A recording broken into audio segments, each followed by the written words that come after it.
Sup, party people? I'm back again. This video is just about finding your passion. You know, finding what it is that you're good at, what you love, what you want to do for the rest of your life, because that's the only way you're truly going to be able to succeed in life.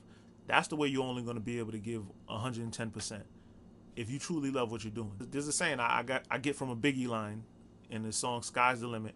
It says, "Never make move unless your heart's in it." So what that means is, if you're not in love with what you're doing, if it's not what you dreamed about doing your whole life, you're not going to be able to fully commit to what it is. You know what I'm saying? Because ultimately you're going to just find yourself not wanting to be there. You know, even if the money's good, even if the benefits are good, if you don't truly love what you're doing, it's impossible to give 110%. You're not going to want to go in early. You're not going to want to leave late. You're not going to be excited to show up there the next day. You know, if you're not excited to do what you do every day, you probably shouldn't be doing it. Now, you might be asking, how do you find your passion? You know, they say, you know, the person that can take their hobby and turn it into a career never works a day in their life. So that's definitely something to think about. You know, what are your hobbies? What do you like to do? If you had $1 million and didn't have to work, what would you do? What would you do every day? Take that and make it into a career. Also, what did you do as a child that nobody pushed you to do? Nobody forced you to do? Your friends didn't try to get you to do it? You know, peer pressure you into doing it? Your parents never pushed you into what it is? Just something that you found on your own. That's usually something. If you take that and can turn it into your career, you'll find that you never work a day in your life. It never feels like work, you know, because you enjoy it. For some people, it could be law. Some people, they wanted to be a doctor their whole lives. You know, they wanted to help people, you know, they wanted to have a stethoscope. That's what they dreamed of doing. Some people wanted to be athletes. Some people wanted to be rappers, singers, or whatever. You know, I feel like a lot of people, especially these days, everyone wants to be in the entertainment business. Everyone wants to be seen, but everyone don't love it. You may love looking at it. You may love what it brings you, but you don't love the actual craft itself. And if you don't love the craft, you're not willing to put in the time and effort it is to master the craft. You're not willing to go above and beyond what it is to put into the craft. You're not going to go very far in the craft.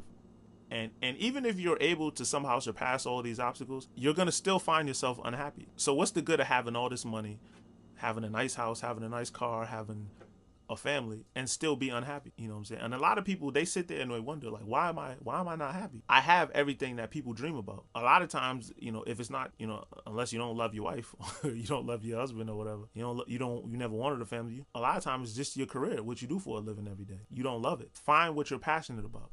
Your hobby, whatever you did as a child that no one pushed you towards, that you may have even stopped doing for so long. For me, it was hip hop. You know, it was rap. You know, that's something I did as a kid that, you know, I hadn't rapped since like college. We used to have like aim battles. And before that, I hadn't rapped since like middle school when I picked up the pen for the first time and started learning the craft. It was something I always enjoyed, always found fun. But at the time, you know, this is like late 90s. So I didn't think a rapper could make it from Rhode Island. And, you know, rap had got to a point where it went from the underground to like pop stardom. You know, people was making millions of dollars. You know, I'm looking at it, I'm from Rhode Island, so I'm like, there's no way somebody from here could end up over there where, like, you know, Jay-Z and them was running the game at that time. So I never thought it to even be possible, you know. But now with technology, actually, yeah, just technology. You know, technology kind of even the playing field. Things becoming a lot cheaper now that the technology has improved. Social media, somebody like myself actually can make it. You know, these people from these out of the way places that no one really goes to, you know, now we have a opportunity to be seen through social media, through the technology. So we got to use these tools to our advantage. We can't just let them go to waste. And, you know, you don't even have to be in the entertainment business. You could start a business. I mean, you see stories every day of people using social media. There's some chick or some lady, she had like a unicorn business.